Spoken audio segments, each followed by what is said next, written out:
പണ്ടാരടങ്ങാനായിട്ട് ആരാണോ ഇവിടെ CCTV കണ്ടുപിടിച്ചത്? ഞങ്ങൾ അന്നേ പറഞ്ഞതാണ് കമ്പ്യൂട്ടർ വാങ്ങാത്തവരൊന്നും ഇവിടെ വേണ്ടെന്ന്. കമ്പ്യൂട്ടറിനെതിരെ അതുകൊണ്ടാണ് ഞങ്ങൾ സമരം ചെയ്തത്. ഇതിൻ്റെ എല്ലാ അടിസ്ഥാനം എന്ന് പറഞ്ഞാൽ കമ്പ്യൂട്ടറല്ലേ. കമ്പ്യൂട്ടർ വന്നതുകൊണ്ടാണ് ഇവിടെ ഇൻ്റർനെറ്റും മറ്റുമൊക്കെ വന്നത്. ഇൻ്റർനെറ്റ് വന്നത് ഇപ്പോൾ CCTV വന്ന് മനുഷ്യന് ഇവിടെ ഒരു കള്ളത്തരം കാണിക്കാനും സമ്മതിക്കത്തില്ല. പണ്ടാരടങ്ങാനായിട്ട് ഇന്നെ ചെയ്യാനായിട്ടാന്ന് പറ. വളരെ കൗതുകകരമായ ഒരു വാർത്ത ഇന്നലെ തൃശ്ശൂരിൽ നിന്ന് വന്നു. തൃശ്ശൂർ വാടാനപ്പള്ളിയിൽ സേവ് കോൺഗ്രസിന്റെ പേരിൽ KC വേണുഗോപാലിന്റെ ഫ്ലക്സ് സ്ഥാപിച്ച CPM പ്രവർത്തകനെ കഴിഞ്ഞ ദിവസം കയ്യോടെ പിടികൂടിയിരുന്നു. മുഖ്യമന്ത്രിയായി KC വരട്ടെ എന്ന് ബോർഡ് ഉയർത്തിയത് CPM പ്രവർത്തകൻ ബോർഡ് സ്ഥാപിക്കുന്ന CCTV ദൃശ്യങ്ങൾ പുറത്തു വന്നതോടെയാണ് ആളെ തിരിച്ചറിഞ്ഞത്. പിടിക്കപ്പെട്ടതിന് ശേഷമുള്ള ഇയാളുടെ ശബ്ദ സന്ദേശം കോൺഗ്രസ് പുറത്തുവിട്ടു. കണ്ടോ ഇതുകൊണ്ടൊക്കെയാണ് ഞങ്ങൾ CCTV വേണ്ടെന്ന് പറഞ്ഞത്. ഒരു കുത്തിത്തിരിപ്പുണ്ടാക്കാനും സമ്മതിക്കത്തില്ല.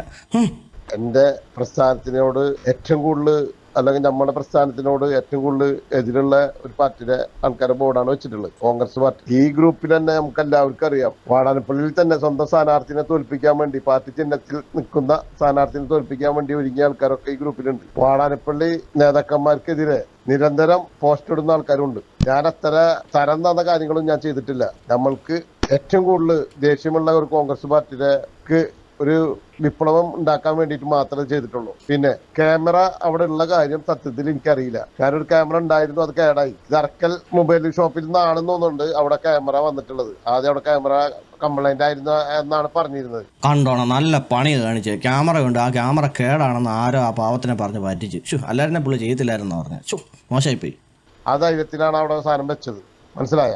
പിന്നെ ആർക്കെങ്കിലും ചൊറിയാൻ നിർബന്ധം ഉണ്ടെങ്കിൽ എന്നെ നേരിട്ട് വന്ന് സംസാരിക്കുക, ഈ ഗ്രൂപ്പിൽ സംസാരിക്കാതെ.